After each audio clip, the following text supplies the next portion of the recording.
யோவான் நற்செய்தி அதிகாரம் 3. பரிசேயர் ஒருவர் இருந்தார். அவர் பெயர் நிக்கதேம். அவர் யூத தலைவர்களுள் ஒருவர். அவர் ஓர் இரவில் இயேசுவிடம் வந்து, ரபி, நீர் கடவுளிடமிருந்து வந்த போதகர் என்பதை நாங்கள் அறிவோம். கடவுள் தம்மோடு இருந்தாலன்றி நீர் செய்யும் இவ்வரும் அடையாளங்களை யாரும் செய்ய இயலாது என்றார்.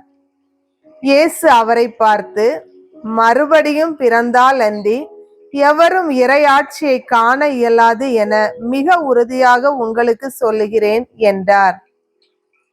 நிக்கதேம் அவரை நோக்கி, வயதான பின் ஒருவர் எப்படி பிறக்க முடியும்? அவர் மீண்டும் தாயின் வயிற்றில் புகுந்து பிறக்க முடியுமா என்று கேட்டார்.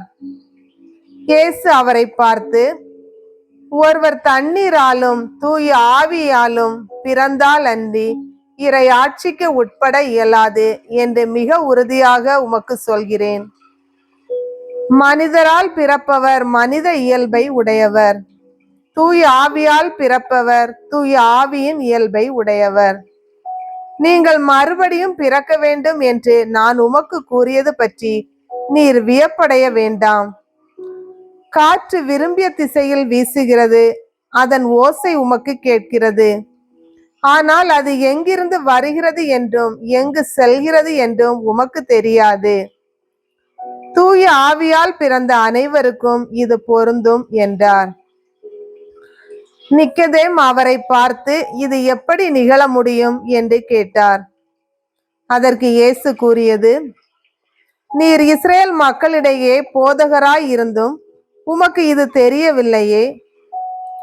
எங்களுக்கு தெரிந்ததை பற்றியே பேசுகிறோம், நாங்கள் கண்டதை பற்றியே சான்று பகர்கிறோம்.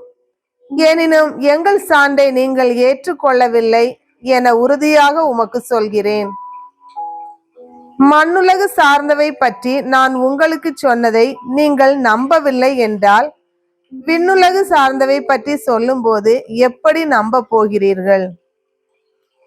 விண்ணகத்திலிருந்து இறங்கி வந்துள்ள மானிட மகனை தவிர வேறு எவரும் விண்ணகத்திற்கு ஏறி சென்றதில்லை. பாலை நிலத்தில் மோசேயால் பாம்பு உயர்த்தப்பட்டது போல மானிட மகனும் உயர்த்தப்பட வேண்டும். அப்போது அவரிடம் நம்பிக்கை கொள்ளும் அனைவரும் நிலை வாழ்வு பெறுவர். தம் ஒரே மகன் மீது நம்பிக்கை கொள்ளும் எவரும் அழியாமல் நிலை வாழ்வு பெறும் பொருட்டு அந்த மகனையே அழிக்கும் அளவுக்கு கடவுள் உலகின் மேல் அன்பு கூர்ந்தார். உலகிற்கு தண்டனை தீர்ப்பளிக்க அல்ல, தம் மகன் வழியாக அதை மீட்கவே கடவுள் அவரை உலகிற்கு அனுப்பினார். அவர் மீது நம்பிக்கை கொள்வோர் தண்டனை தீர்ப்புக்கு ஆளாவதில்லை. ஆனால் நம்பிக்கை கொள்ளாதோர் ஏற்கனவே தீர்ப்பு பெற்றுவிட்டனர்.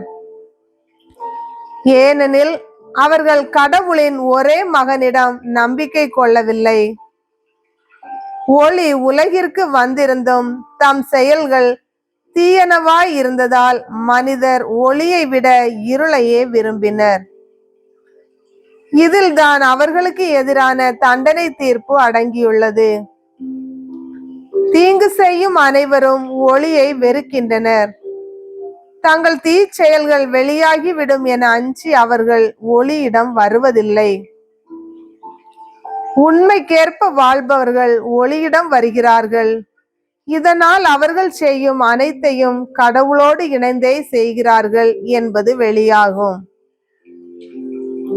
இவற்றுக்கு பின்பு இயேசுவும் அவர்தம் சீடரும் யூதேயா பகுதிக்கு சென்றனர். அங்கே அவர் அவர்களோடு தங்கி திருமுழுக்கு கொடுத்து வந்தார்.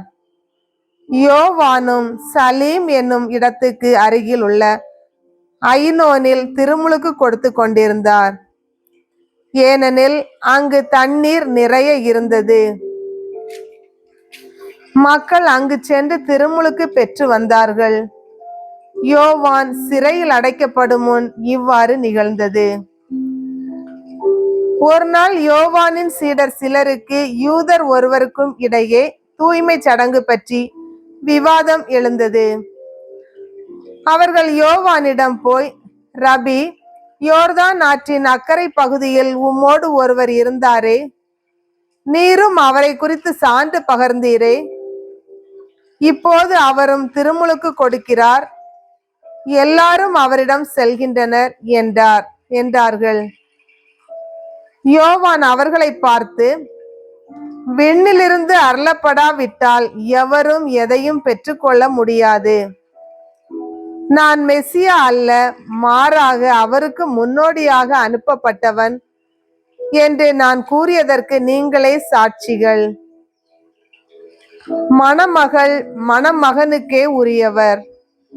மணமகனின் தோழரோ அருகில் நின்று அவர் சொல்வதை கேட்கிறார். அதில் அவர் பெரும் மகிழ்ச்சி அடைகிறார். என் மகிழ்ச்சியும் இது போன்றதே. இம்மகிழ்ச்சி என்னுள் நிறைந்துள்ளது.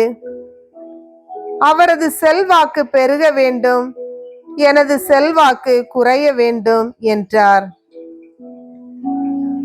மேலிருந்து வருபவர் அனைவரையும் விட மேலானவர். மண்ணுலகிலிருந்து உண்டானவர், மண்ணுலகை சேர்ந்தவர்.